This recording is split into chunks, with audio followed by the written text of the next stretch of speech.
tingin ko nasobrahan sa luhod. Kaya nanakit po yung tuhod, mga kababayan.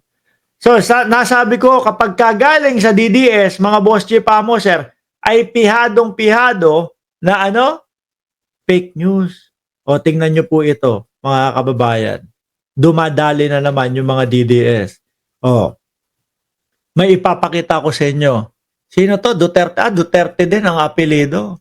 Ayun, may binilugan pa. O, sabi, Duterte, si Lance. Dumami ang Duterte. Sabi dito, Lance Duterte, ang mga taong kasama sa entourage ni Lisa Marcos sa US, sa Estados Unidos daw. Makikita sa mga larawan na ito, nakasama nga nila si Juan Paulo Tantaco. Tantoco yun, di ba?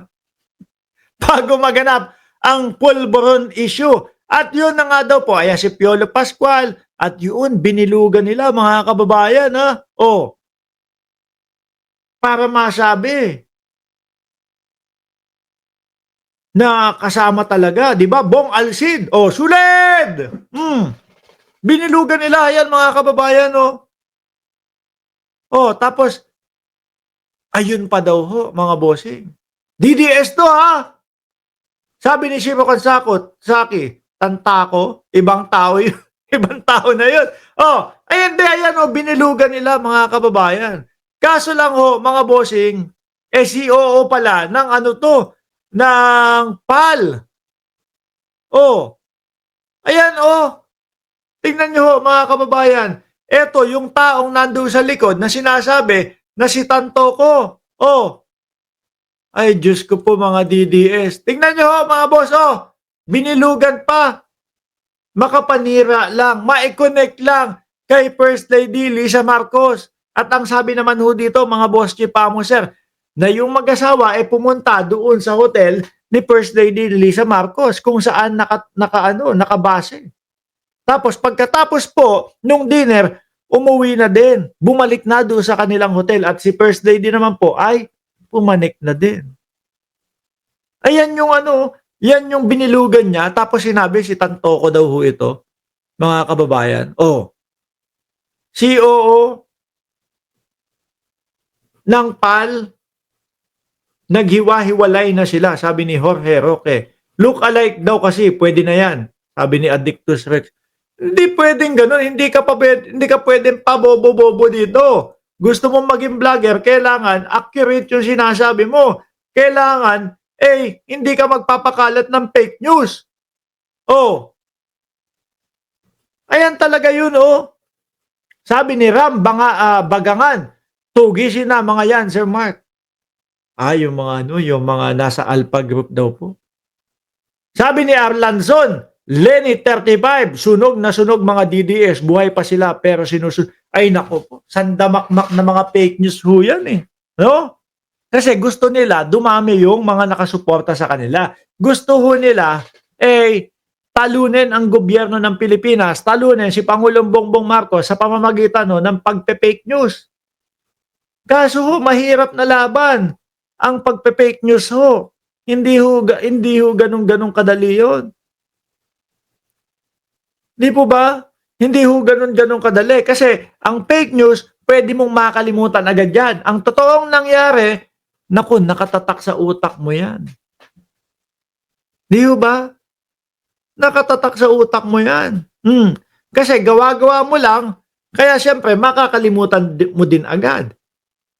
Pero kapag totoong nasaksihan mo, mismo mga kababayan, ay naku po, baka hanggang kamatayan mo na po,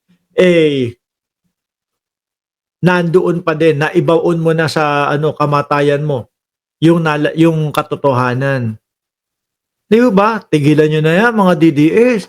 Hindi porket sinasabi na merong pondo na nanggagaling sa China at papunta sa inyo, gagawin yung fake news ng fake news. Pumabor lang doon sa inyong mga hinahangaan, doon sa inyong mga iniidolo. Kawawa ang bayang Pilipinas dito sa inyong mga pang-fake news. Di ba? Di bali na, hayaan mo na, ma-fake news, basta importante, may natatanggap akong kita, basta ang importante, meron akong nakukuhang pera. Basta importante, may pampalamon ako sa aking mga anak. Di ba? Ganun ho sila, mga kababayan. Ganun sila, mga bossing. Tandaan nyo ho yung itsura ni Tanto ko kesa po doon sa ipinakita nila kanina. Sabi ni Shiro Kansaki, si Tiglaw Tingaw na naman ang nagpakalat niyan. Siya ba? Laging yun, no? Laging ganun yun. Saglit lang.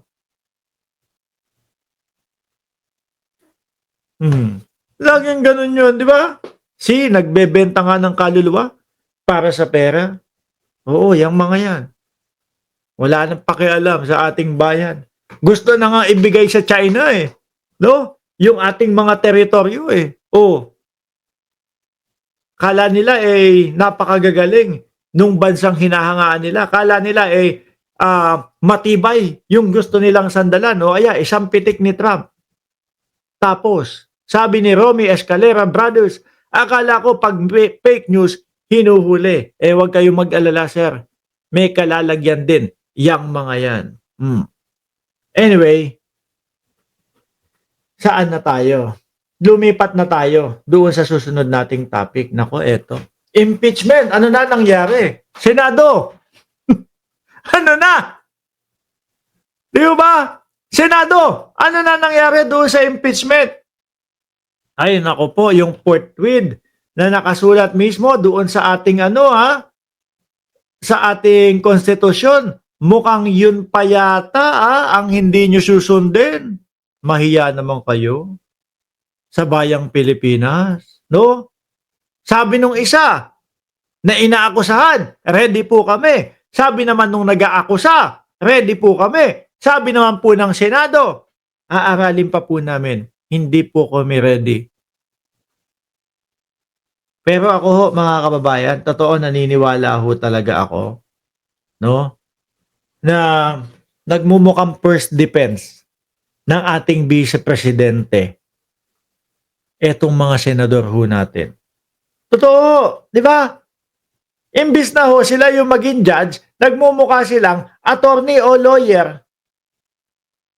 Nitong si BP Sara ho, halos sila na ang kumikilos Lahat po ng pagkilos o lahat po ng ginagawa nila, mga kababayan, wala po at hindi po nakasulat sa konstitusyon ng Pilipinas.